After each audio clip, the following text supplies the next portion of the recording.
அலைக்கும் வரஹ்மத்துல்லாஹி வபரகாத்துஹு. மதுஹப் அப்படின்னா என்ன? அப்படி மதஹப் என்றால் செல்லும் வழி என்பது பொருள். அல்லாஹ் சுப்ஹானஹு வ தஆலா அருளிய சத்திய இஸ்லாத்தின் சட்டங்கள் ஒவ்வொன்றையும் அண்ணன் நபி ஸல்லல்லாஹு அலைஹி வஸல்லம் அவர்கள் மக்களுக்கு போதித்து அதன்படி வாழ்ந்து காட்டினார்கள். அண்ணன் நபி ஸல்லல்லாஹு அலைஹி வஸல்லம் அவர்களுடைய அன்பு தோழர் அவற்றை முழுமையாக பின்பற்றி நடந்தார்கள். பொதுமக்கள் நபி ஸல்லல்லாஹு அலைஹி வஸல்லம் அவர்களோடு பழகியவர்களின் வாயிலாக மார்க்க அறிவை சந்தேகமின்றி பெற்று வந்தார்கள். காலம் செல்ல செல்ல இஸ்லாம் எனவே அப்பொழுது மதஹப்களின் தேவை இருக்கவில்லை. காலம் செல்ல செல்ல இஸ்லாம் அதிவேகமாக பரவியது. மக்கள் கூட்டம் கூட்டமாக இஸ்லாத்தை தழுவினர். அவர்களுக்கு ஏற்பட்ட சந்தேகங்களை மார்க்க அறிஞர்கள் ஆலிம்கள் அவ்வப்போது திருத்த வந்தார்கள். வருங்கால மக்களுக்காக அத்தகைய தீர்ப்புகளை தொகுத்து வைப்பது இன்றியமையாதது என்று எண்ணிய மார்க்க அறிஞர்கள் குர்ஆனையும் ஹதீஸையும் எழுதி தொகுத்து வைத்தார்கள். ஆய்வு செய்து பெரும் முயற்சிக்கு பின் எழுதி தொகுத்து வைத்தார். மார்க்க சட்டங்களை எழுதி தொகுத்து வைத்தார்கள். அச்சட்டங்களுக்கு தான் ஃபிக்ஹ் என்று சொல்லப்படுகிறது. அச்சட்டங்களை தொகுத்தவர்களை இமாம்கள் என கூறுகிறோம். அத்தகைய இமாம்கள் பலர் வரலாற்றில் கூறப்பட்டிருந்தாலும் அத்தகைய இமாம்களே மார்க்க வரலாற்றை பின்பற்ற தகுதி வாய்ந்த வரலாற்றில்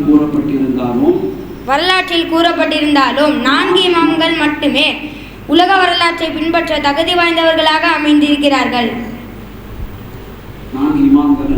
4 இமாம்களும் அவர்கள் தொகுத்த சட்டங்களில் 4 இமாம்களின் பெயர்களும் அவர்கள் தொகுத்த சட்டங்களின் வழியில் நடப்பவர்களின் வழிமுறை மதஹப் பெயர்களும் ஒன்றே இமாம் நுஹ்மான் பின் சாபித் ரஹிமஹுல்லாஹ் அலைஹி அவர்கள் அபு ஹனீஃபா ஹனஃபி மதஹப், இமாம் மாலிக் பின் அனஸ் ரஹிமஹுல்லாஹ் அலைஹி அவர்கள் மாலிகி மதஹப், இமாம் முஹம்மது பின் இத்ரிஸ் ஷாஃபி ரஹிமஹுல்லாஹ் அலைஹி அவர்கள் ஷாஃபிஈ மதஹப், இமாம் அஹ்மது இப்னு ஹம்பல் ரஹிமஹுல்லாஹ் அலைஹி அவர்கள் ஹம்பலி மதஹப்.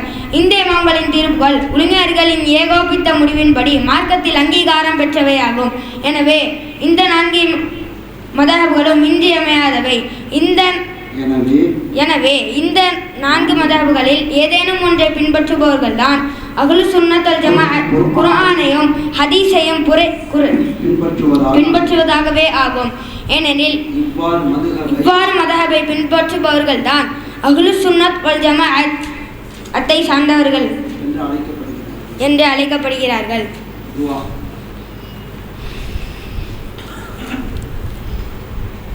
தவாப் செய்யும் பொழுது ஓதும் துவா, காபத்துல்லாஹ்வை தவாப் செய்யும் பொழுது என்ன துவா? اللهم إني أريد طواف بيتك الحرام 7 أشواط لوجهك الكريم فيسره لي وتقبله مني.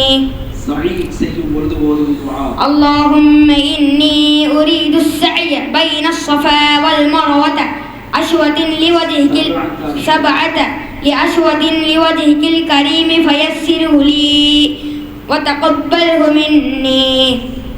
ஷைத்தானுக்கு கல்லெறியும் போது ஓதும் துஆ. பிஸ்மில்லாஹி அல்லாஹு அக்பர் ரஹ்மன் லிஷ்ஷைத்தானி வர்தல் லிர்ரஹ்மான். ஒழுக்கங்கள்ல கோபம்.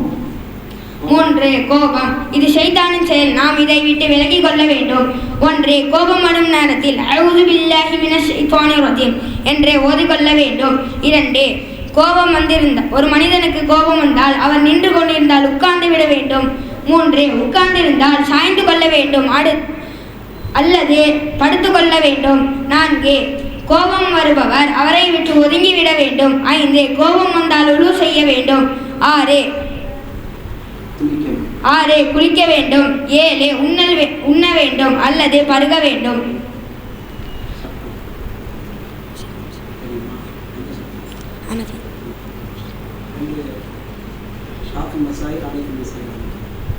ரெண்டுக்குமே மாணவர்கள் இருக்காங்க.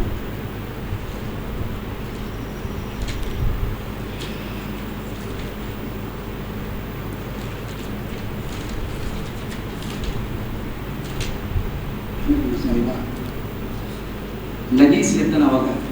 நஜீஸ் 2 வகைப்படும். 1 கடுமையான நஜீஸ், 2 லேசான நஜீஸ்.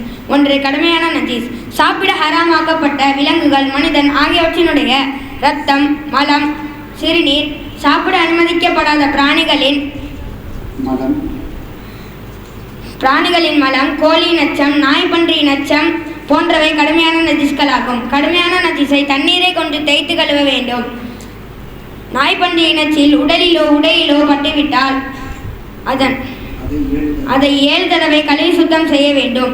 மிருகங்களின் சாணம், விட்டை, மூத்திரம், மலம், இந்திரியம், சீல், சாராயம் போன்ற அசுத்தங்கள் நமது உடலிலோ உடையிலோ பட்டுவிட்டால் அதன் வாடை, நிறம், ருசி நீங்கும் வரை நன்றாக தண்ணீர் ஊற்றி நன்றாக தேய்த்து கழுவ வேண்டும்.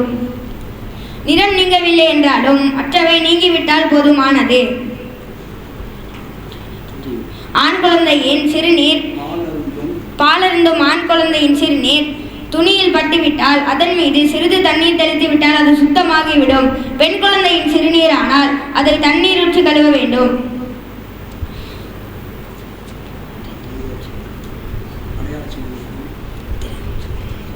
அஸ்ஸலாமு அலைக்கும் வரஹ்மத்துல்லாஹி தஆலா வபரகாத்துஹு.